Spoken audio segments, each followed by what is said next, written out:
नमस्कार, मी भारती सहस्त्रबुद्धे. आनंदाचं पांच्या या विशेष भागात तुमचं स्वागत आहे. काही पुस्तकं आपलं मनोरंजन करतात, पण काही पुस्तकं आपल्याला कुठेतरी घडलेल्या मोठ्या संघर्षाची कहाणी सांगतात. तसंच एक पुस्तक म्हणजे सह्याद्रीचे अश्रू. या पुस्तकाचं संकलन आणि संपादन अनिल पवार यांनी केलंय. ही कथा आहे मुळशीच्या सत्याग्रहाची, एका मोठ्या लढ्याची 100 वर्षापूर्वी घडलेल्या. अगदी नुकतेच या सगळ्या लढ्याला 100 वर्ष पूर्ण झालेत. तेव्हा या मोठ्या लढ्याविषयी आणि हा सगळा संघर्ष सांगणाऱ्या या पुस्तकाविषयी गप्पा मारूया संपादक अनिल पवार यांच्याशीच. तर एका अत्यंत महत्त्वाच्या पुस्तकाविषयी आज आपल्या गप्पा होणार आहेत. पुस्तकाचं नाव आहे सह्याद्रीचे अश्रू.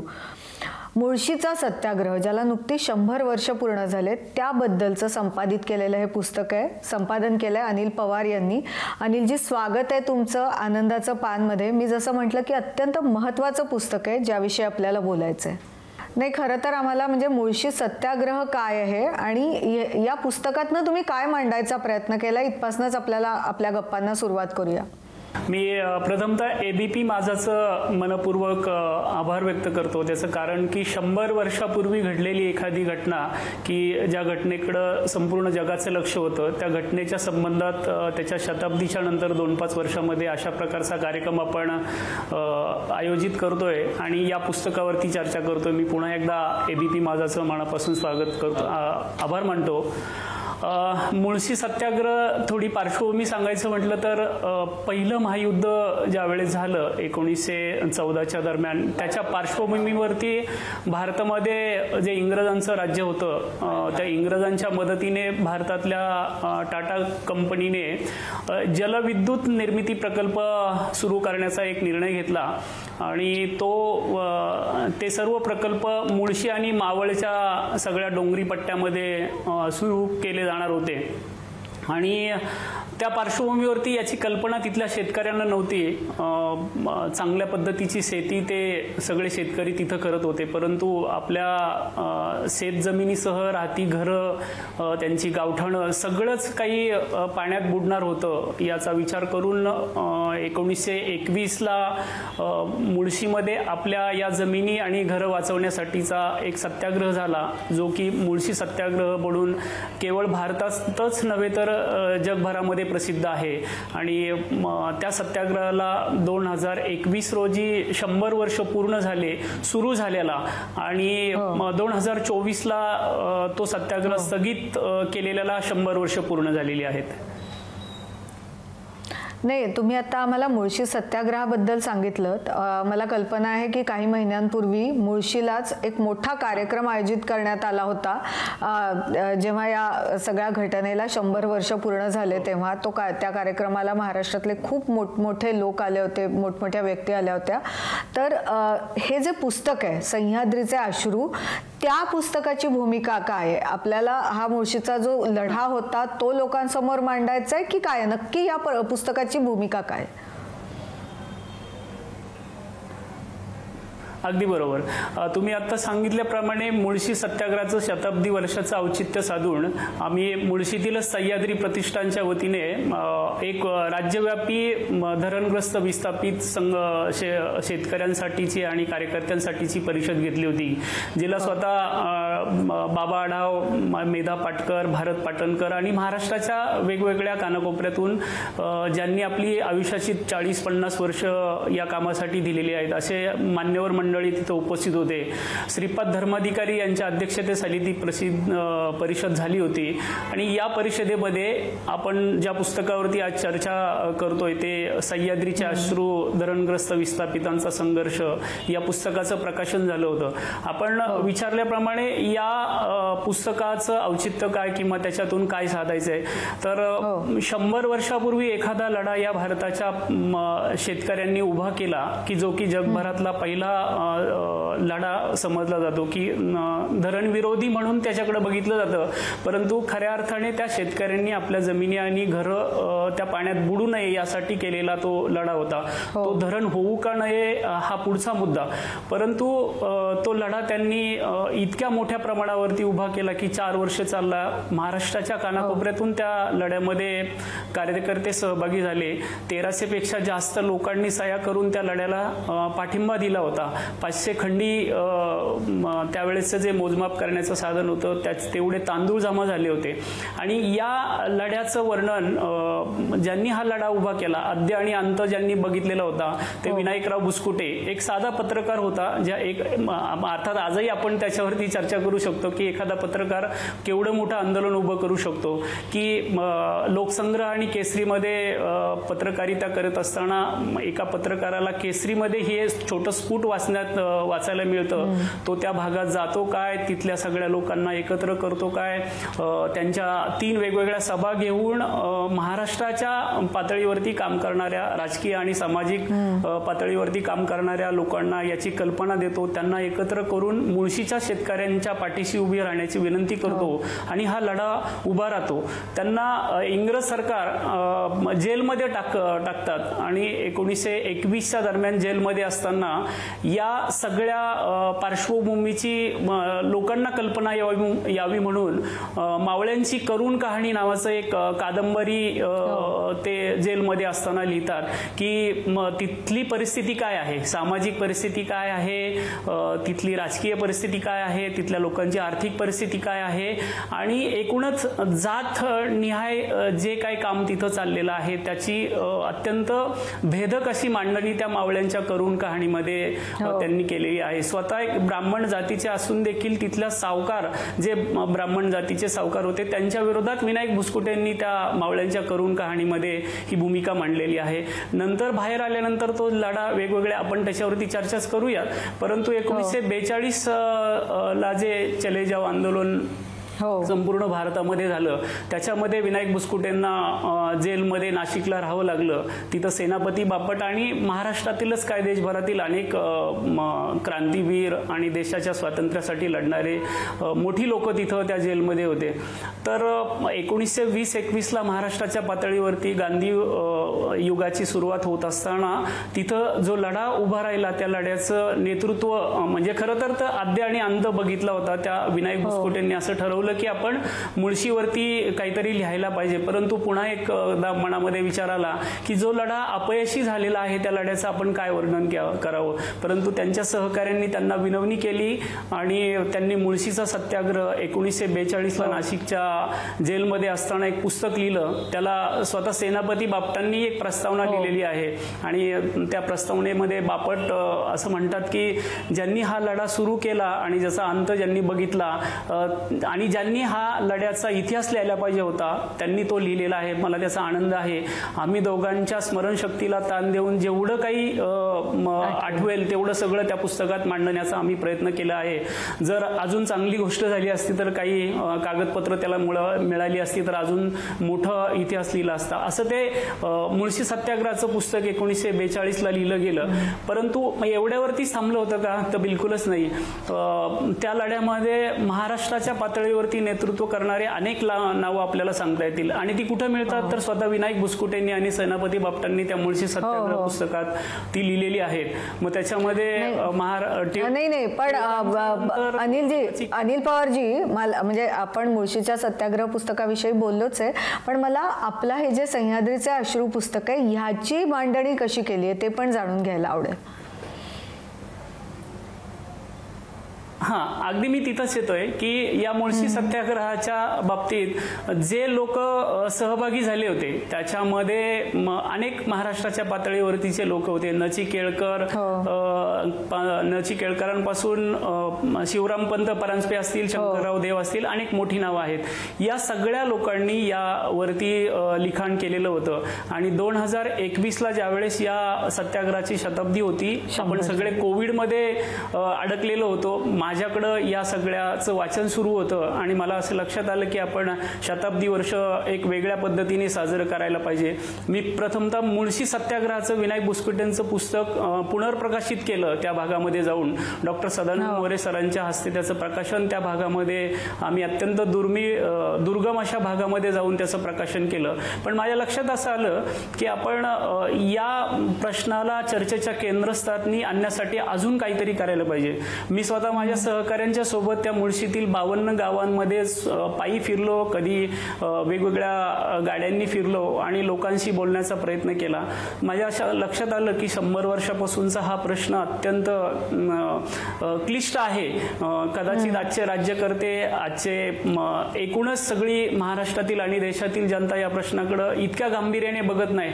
परंतु वाघवाडी सारखं गाव जे मुळशी धरणाच्या भिंतीला लागूनच 2 किलोमीटर पाण्याच्या पाठीमागे आहे, त्या गावामध्ये 1 इंचही जमीन त्या शेतकऱ्यांच्या नावावरती नाहीये. त्यांचं राहतं घर नाहीये, त्यांना गावठाण नाहीये, त्यांची स्मशानभूमी नाहीये. हे सगळी जागा टाटा कंपनीच्या नावावरती आहे. त्याच्या शेजारचं वडगाव असेल किंवा भोरकस हे सगळी गावं असतील, या कुठल्याच गावाला स्वतःची 1 इंचाची जमीन नाही. परंतु ते हतबल आहेत. ना राज्यकर्ते त्याच्याकडे लक्ष देत, ना कुठल्या सामाजिक संघटना लक्ष देत. अगदी जुजबी पद्धतीने त्या सर्व प्रश्नाकडे बघितलं जातं.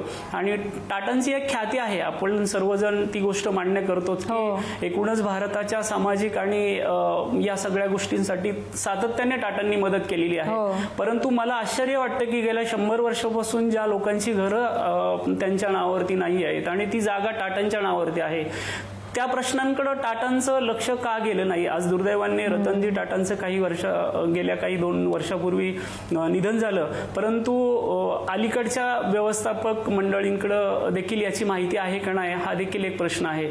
आणि मला हे सगळं बघत असताना अत्यंत वेदना झाल्या, त्याचं दुःख होते सांगताना की या सगळ्या लोकांना आपलं दुःख मांडण्यासाठीचा कुठलाच प्लॅटफॉर्म नाहीये किंवा त्यांच्याकडे कोणीही लक्ष देत नाहीये. मला असं वाटलं की हा प्रश्न चर्चेच्या केंद्रस्थानी आणून राज्यकर्ते, प्रशासन आणि टाटा कंपनीच्या सर्व अधिकाऱ्यांच्या समोर एक वेगळ्या पद्धतीने आपण घेऊन जायला पाहिजे. म्हणून समकालीन, अर्थात सत्याग्रह ज्यावेळेस झाला त्या समकालीन किंवा त्या लढ्यामध्ये सहभागी झालेल्या लोकांचं लिखाण काय आहे याचा पाठपुरावा मी करू लागलो. आणि जवळपास 40-42 लोकांनी मुळशी सत्याग्रहावरती लिखाण केलेलं आहे. मग त्याची सुरुवात करायचं म्हटलं तर स्वतः महात्मा गांधीजींनी यंग इंडियामध्ये त्याच्यावरती लेख लिहिलेले आहेत. शंकरराव देवांनी महाराष्ट्र काँग्रेसचं नेतृत्व केलं 15-20 वर्ष, त्यांनी त्याच्यावरती विस्तृत लिखाण केलंय. नवी गाडगिळांनी लिखाण केलंय. स्वतः न.चि. केळकरांनी त्यांच्या आत्मचरित्रात याच्यावरती लिहिलंय. दास्तानेंनी लिहिलंय, बाळूकाका कानिटकरांनी लिहिलंय, वासूकाकांनी लिहिलंय. अशी खूप नावं सांगता येतील ज्यांनी त्या समकालामध्ये या विषयाकडे मग सामाजिक, राजकीय आणि आर्थिक दृष्टिकोनातून बघून चांगलं आणि वाईट किंवा योग्य अयोग्य काय हे मांडण्याचा प्रयत्न केलेला आहे. प्रत्येकाने प्रत्येकाचा वेगवेगळा दृष्टिकोन मांडलेला आहे. परंतु या सगळ्या लोकांनी जी मांडणी केलेली आहे त्याला एकत्र त्याचं संकलन करावं, त्याचं संपादन करून ते आज महाराष्ट्राच्या आणि देशाच्या समोर आणावं, अशा प्रकारची एक कल्पना माझ्या मनामध्ये आली आणि या सह्याद्रीच्या अश्रू या पुस्तकाच्या निर्मितीकडे वाटचाल सुरू झाली.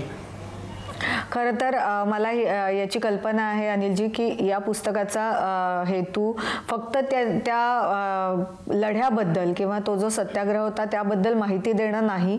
आणि तुम्ही पुस्तकातूनही मांडलंय आणि आता सांगण्यातही आलं की अजूनही तो प्रश्न इतका क्लिष्ट बनलेला आहे की तसाच आहे. आत्ताच्या राज्यकर्त्यांकडनं तुमची त्या प्रश्नाकडे बघणाऱ्यांची आणि त्या प्रश्नासाठी तळमळ असलेल्यांची अपेक्षा काय आहे? शेवटचाच अगदी प्रश्न आपला.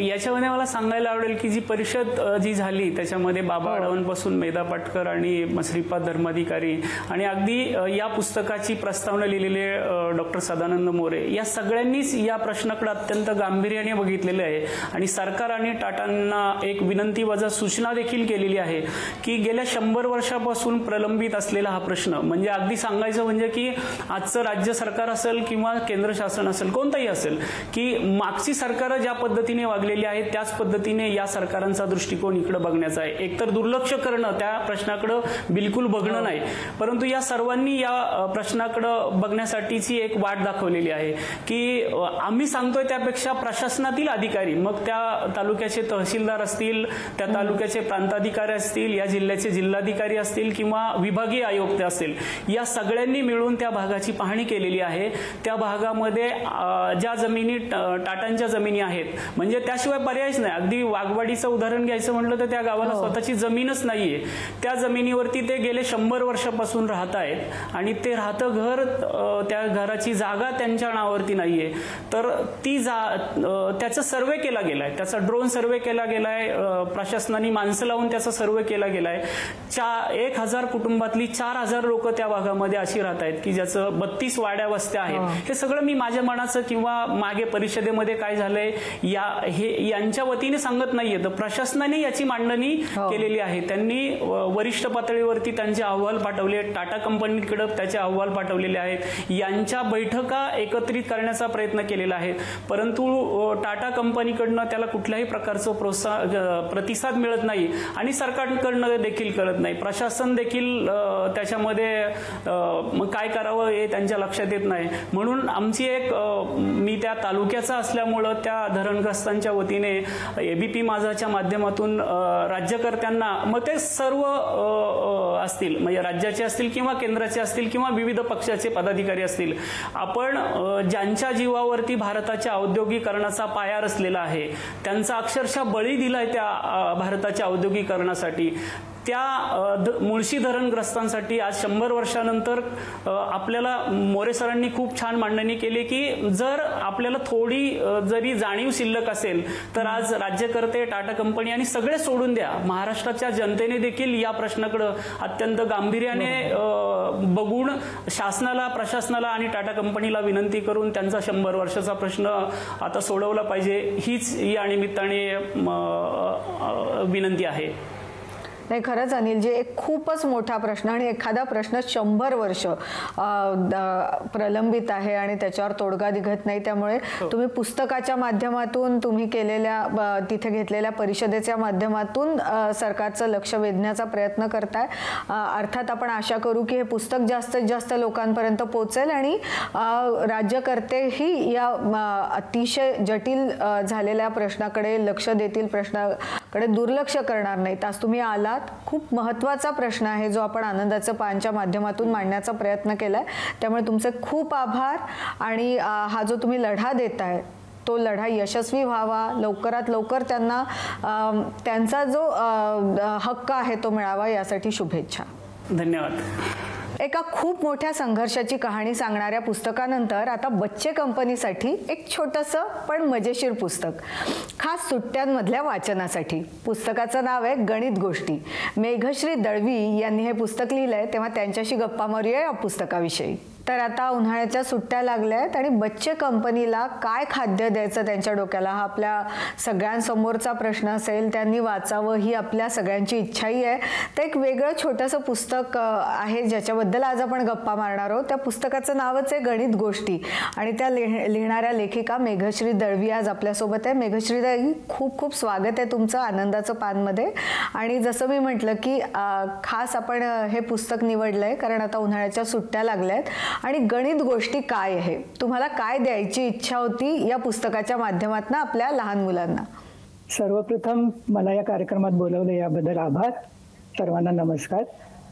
गणित गोष्टींमधल्या गोष्टी लिहिताना माझ्या डोळ्यासमोर होती साधारण 10 ते 15 वयोगटातली मुलं, म्हणजे माध्यमिक शाळेतली मुलं असं आपल्याला म्हणता येईल.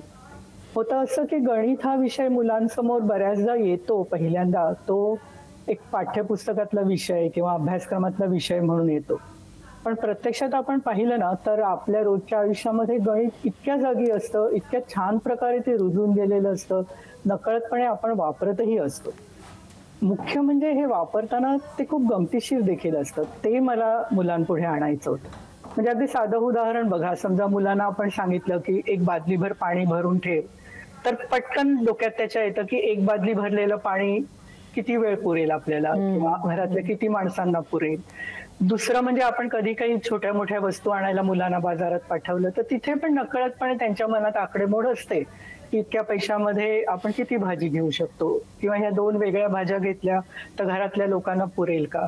तर हे सगळे विचार मुलं करत असतात, फक्त तेच गणित किंवा ती गणितातली गंमत हे त्यांना माहित नसतं. म्हणजे अगदी मुलांचंच विश्व जरी बघितलं ना आपण, तरी शाळेत जाताना शाळा किती दूर आहे, तिथे पोचायला वेळ लागतो, किती अंतर आहे, किंवा मधल्या सुट्टीमध्ये डबा खाताना जर डबा वाटून घेत असतील मुलं, तर आपण 3 मित्र आहोत आणि आपल्याकडे 4 लाडू आहेत, तर ते आपण कसे वाटून घेऊ शकतो, असं नकळतपणे ते गणित हँडल करत असतात. खूप चॅलेंजिंग असतं ते, खूप मजेशीर असतं आणि मुलं अगदी मनसोक्तपणे ते एन्जॉयही करत असतात. पण होतं काय, जेव्हा ते आपण अभ्यासक्रमात म्हणून शिकतो ना, त्यावेळेला मग ती सूत्र, समीकरणं, ती सोडवण्याच्या पायऱ्या, ते किती मार्कांचा प्रश्न, त्या ऑप्शनला टाकता येईल का, किंवा ते बाईंनी शिकवलं तेव्हा समजलं का, ह्याच्यामध्ये मग मुलं अडकतात आणि ती गणितातली गंमत कुठेतरी ती हरवून जाते. ती गणितातली गंमत मला इथे समोर आणायची होती आणि त्या दृष्टीने ह्या कथा लिहिलेल्या आहेत.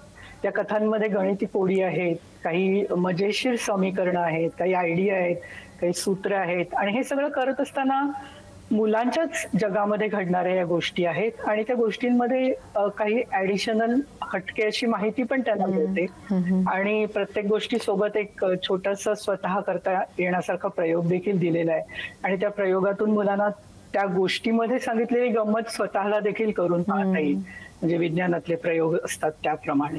तर ह्या सगळ्या हेतूने या गोष्टी लिहिल्या आणि समकालीन प्रकाशनाचे संपादक आहेत गौरी कानेटकर, त्यांनीच मला सुरुवातीला प्रोत्साहन दिलं की तुम्ही मोठ्यांसाठी विज्ञान कथा लिहिताय, विज्ञान लेख लिहिताय, तुम्ही गणितावर किंवा विज्ञानावर असं लहान मुलांसाठी काही लिहून पाहाल का. आणि मी लिहायला सुरुवात केली तर मला स्वतःला लिहिताना खूप मजा आली आणि आजूबाजूच्या छोट्या छोट्या गोष्टींमधून गणित शोधायला सुद्धा मी खूप एन्जॉय केलं. आशा आहे की मी ज्या प्रकारे ते एन्जॉय केलं त्या या गोष्टी वाचून मुलं देखील एन्जॉय करतील. खरं तर मेघश्रीजी, आता तुम्ही पुस्तक काय आहे त्याबद्दल सविस्तर सांगितलं, पण साधारणपणे ना बाल साहित्य लिहिणाऱ्या प्रत्येकाला मी हा प्रश्न विचारत असते, तो म्हणजे की आजकाल शहरी मुलं आपण बघितली तर इंग्लिश मिडियमच्या शाळांमध्ये शिकतात, आता तर अगदी म्हणजे CBSE पॅटर्न गावांपर्यंत पोहोचलेला आहे. असं असताना मराठीत लिहिताना आणि तेही गणितासारख्या काही कन्सेप्ट घेऊन लिहिताना काही वेगळा विचार करावा लागतो का? कारण आपल्याला माहिती आहे की आपला वाचक वर्ग सगळाच असणार आहे, लहान मुलं ते, तर तेव्हा मग त्यांना कन्सेप्ट नीट ज्या शाळेत शिकवल्या गेल्या आहेत त्या इंग्रजीतनं आहेत, आपण मराठी भाषेत लिहितोय, तर हा सगळा वेगळा विचार करून लिहावं लागतं. मुलांसाठी लिहिणं चॅलेंजिंग असतं, कठीण असतं, कारण आपण मोठ्यांसाठी लिहित असतो तेव्हा काही गोष्टी आपण आपोआप गृहीत धरत असतो, पण मुलं अनेकदा खूप वेगळा आणि खूप छान विचार करतात. तर त्यावेळेला मुलांसारख्याच भूमिकेत किंवा मुलांच्या भूमिकेत जाऊन लिहावं लागतं आणि खरंच सांगते की ते खूप एन्जॉयबल असतं, खूप मजा येते तसं करताना. छोट्या छोट्या गोष्टींमध्ये पण मुलं आनंद शोधतात, कधी कधी मोठं झाल्यावर आपण तो आनंद हरवून जातो, पण हा आनंद मला मुलांसाठी लिहिताना मिळतो. आणि विशेष विचार करायचा म्हटलं तर ह्या गोष्टी बहुतेक करून संवादरूपी आहेत, त्यामुळे त्याच्यामध्ये खूप क्लिष्ट मराठी असं काही नाही किंवा पुस्तकी मराठी नाही.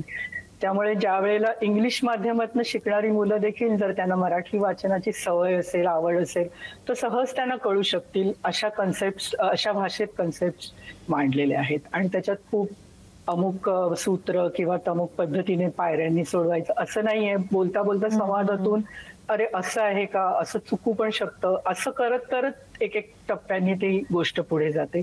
एक मुलगी, तिची आई, दोघी जणी मिळून आपल्या कुटुंबासोबत प्रवासाला निघाल्या आहेत, किंवा एक मुलगी आपल्या गाण्याच्या नाचाच्या कार्यक्रमाला जाते आणि सोबत आई आहे आणि जाता जाता त्यांच्यात काही बोलणं चाललंय. अशा छोट्या छोट्या अशा प्रसंगातून ह्या गोष्टी रचलेल्या आहेत आणि या छोट्या गोष्टी वाचताना मुलांना मजा देखील नक्कीच येऊ शकते. खरंच खूप वेगळ्या पद्धतीने तुम्ही हे पुस्तक लिहिलं हे जाणवतंय, पण खरं तर लहान मुलं आहेत त्यांच्यासाठी वेगवेगळ्या पद्धतीने लिहावं लागतं, तेव्हा ते रंजक ठरतं. आणखीन काही आहे का तुमच्या पोतडीमध्ये जे लहान मुलांसाठी आहे? लहान मुलांसाठी विज्ञान कथा लिहायला जेव्हा मला गौरी कानेटकरनी सुचवलं तेव्हा मला ते पहिल्यांदा खूप कठीण वाटलं होतं. मग नंतर हळूहळू विचार करायला लागले तेव्हा माझ्या लक्षात आलं की मुलांना विज्ञान समजत असतं, आवडतही असतं, पण ते पुस्तकाबाहेरचं. म्हणून मग माझंच पुस्तक आहे चिकार नंतरच्या गोष्टी, हेही समकालीन प्रकाशनाचं पुस्तक आहे. याच्यामध्ये छोट्या छोट्या गमतीशीर अशा विज्ञान कथा आहेत. विज्ञान म्हणजे फक्त क्लिष्ट आकडेमोड किंवा खूप मोठी काही संज्ञा सूत्र असं नसून त्याच्यामध्ये पण खूप मनोरंजक थरारक अशा शक्यता असतात आणि त्या शक्यता मुलांपुढे याव्यात आणि ह्या गोष्टी वाचून त्यांच्या मनामध्ये विज्ञानाबद्दल गणिताबद्दल काही भीती असेल तर थोडी कमी व्हावी आणि उत्सुकता वाढून त्यांनी आणखी स्वतःहून काही शोधावं, वाचावं, शक्यता लिहावं देखील, अशी माझी अपेक्षा आहे या कथा लिहिताना. बरोबर. नाही, खरंच मेघश्रीजी, तुम्ही आत्ता गणित गोष्टीबद्दलही सांगितलं आणि या वेगळ्या नव्या पुस्तकाबद्दलही सांगितलं. खरं तर लहान मुलांना नवीन काहीतरी हवं असतं, सतत काहीतरी नवं हवं असतं आणि ती नाविन्याची जी ओढ आहे त्यांची, ती या पुस्तकांच्या माध्यमातून पूर्ण होऊ शकते. मी अगदी शेवटचा प्रश्न जाता जाता विचारते की आणखीन काही तुमच्या डोक्यात आहे का लहान मुलांसाठी, जे आम्हाला येत्या कालावधीमध्ये म्हणा किंवा लहान मुलांसाठी वेगळ्या पद्धतीने काही लिहिलं जाणार आहे का, त्याविषयी जर सांगाल आपल्या कार्यक्रमाच्या शेवटी तर. नक्कीच. डोक्यामध्ये खूप कल्पना आहे आणि तुम्हाला सांगते की माझा स्वतःचा जसा प्रवास सुरू झाला की पहिल्यांदा मला गणिताची आवड निर्माण झाली, विज्ञानाची आवड निर्माण झाली, त्यानंतर मी त्याच क्षेत्रात पुढे शिकत गेले, पुढे अनेक वेगवेगळ्या विषयांचा अभ्यास केला. तसंच त्याच धर्तीवर मला गणित आणि विज्ञान यांच्यातल्या गमतीशीर गोष्टींची ओळख करून देता देता शक्य तर अर्थशास्त्र, मॅनेजमेंट किंवा आणखी काही विषयांमधल्या गमतीशीर गोष्टी मुलांपुढे आणायच्या आहेत. याचा उपयोग त्यांना अनेक प्रकारे होऊ शकतो की व्यवहार ज्ञान त्यातून मिळतं. शिवाय आपण शाळेत शिकतो तेवढंच काही शिक्षण मर्यादित नाही, त्याच्या पलीकडे खूप काही शिकण्यासारखं आहे. ते आपण फॉर्मल पद्धतीनेही शिकू शकतो, इनफॉर्मल पद्धतीनेही शिकू शकतो आणि त्याने एकूणच आपल्या आयुष्याला एक चांगली वैचारिक बैठक देऊ शकतो. असं जर त्यांना त्यातून काही मिळालं तर मला नक्कीच आवडेल. त्या दृष्टीने माझ्या पुढच्या कथा लिहिण्याचा प्रयत्न सुरू आहे. मेघश्रीताई, खरं तर खूप खूप शुभेच्छा तुम्हाला, कारण लहान मुलांसाठी तुम्ही वेळ काढून अशा पद्धतीने लेखन करताय आणि आज आनंदाचं पानमध्ये तुम्ही तुमच्या पुस्तकाविषयी आम्हाला सांगितलं, त्यासाठी खूप आभार. धन्यवाद. वाचक प्रिय ठरलेली पुस्तकं कोणती हे सांगतायत मॅजेस्टिक बुक डेपोचे संचालक आशय कोठावळे. नमस्कार, मी आशय कोठावळे. यावेळी मॅजेस्टिक बुक डेपोमधील टॉप 5 पुस्तकांपैकी पहिलं पुस्तक आहे खोंबारा, प्रमोद कोपर्डे यांचं. खोंबारा या कादंबरीत एका लहानशा गावाच्या पत्रकाराच्या धडपडीचा, त्याच्या सांस्कृतिक, सामाजिक, राजकीय, वैचारिक घडणीचा, त्याच्या मैत्रीचा, त्याच्या अपयशी प्रेमाचा, त्याच्या कौटुंबिक समस्यांचा, तसंच त्याच्या व त्याच्या आईच्या नात्याचा दीर्घ प्रवास या कादंबरीत रेखाटलेला आहे. ही कादंबरी केशवराव कोठाळे कादंबरी लेखन स्पर्धेतील एक विजेती कादंबरी आहे. वाचकांना समकालीन जगण्याचे वेगळं भान देणारी ही कादंबरी आहे. यानंतरचं दुसरं पुस्तक आहे भारतातील प्रमुख धर्म, डॉक्टर शरदचंद्र अभ्यंकर यांचं. ज्यूपासून बाईपर्यंतच्या धर्माचा व मानवतेचा धर्म मांडणाऱ्या नास्तिकवादाची रोचक ओळख करून देणारं हे महत्त्वपूर्ण पुस्तक आहे. यानंतरचं तिसरं पुस्तक आहे रामाच्या पावलांवर पाऊल. हे खूप अनोखं प्रवास वर्णन आहे. रामायण काळातील घडलेल्या प्रत्येक घटनास्थळाला भेट देत केलेला प्रवास लेखकांनी या पुस्तकात लिहिलेला आहे. त्याचबरोबर हजारो वर्षांपासून सांगण्यात आलेल्या कथा देखील या पुस्तकात आपल्याला वाचायला मिळतील. राम लल्ला ते राजा रामपर्यंतचा काळ या पुस्तकात घेतलेला आहे. यानंतरचं चौथं पुस्तक आहे पाकिस्तान का मतलब क्या, श्रीधर लोणी यांचं. पाकिस्तानचं अस्तित्व टिकवण्यासाठी धर्म आणि भारत विरोध या चौकटीत अडकल्यामुळे त्यांची फसगत झालेली आहे. आपली धार्मिक ओळख कमी झाली तर आपल्या देशाचं वेगळेपण काय राहणार आणि भारत विरोधी धोरण जर आपण सौम्य केलं तर भारतामधून वेगळं होऊन काय मिळालं, या संकटात सापडल्यामुळे पाकिस्तानची फसगत झालेली आहे. यानंतरचं 5वं पुस्तक आहे ते म्हणजे सत्वकथा. 1961 ते 70च्या काळात सत्यकथामध्ये प्रकाशित झालेल्या निवडक लघुकथांचा हा संग्रह आहे. याचं संपादन केलेलं आहे मधुकर धर्मापुरीकर व स्नेहा अवसरीकर यांनी. ही सगळी पुस्तकं तुम्हाला आमच्या दुकानात majestic book depot, Ram Maruti road Thane, Shivaji मंदिर दादर व गिरगाव नाका या तिन्ही ठिकाणी सवलतीच्या दरात खरेदी करता येतील. त्याचबरोबर आमची वेबसाईट majesticreaders.com व आमचं मोबाईल ॲप्लिकेशन मॅजेस्टिक रीडर्स यावरही सवलतीत खरेदी करता येतील. धन्यवाद. आज खरं तर खूप वेगळ्या पुस्तकांबद्दल आपल्या गप्पा झाल्यात. असंच विविधांगी वाचन वाचकांना करता यावं यासाठी आम्ही नवनवीन पुस्तकांच्या शोधात असतोच. तेव्हा पुढच्या आठवड्यात नवीन पुस्तकं घेऊन पुन्हा भेटू. तोवर वाचत रहा. धन्यवाद.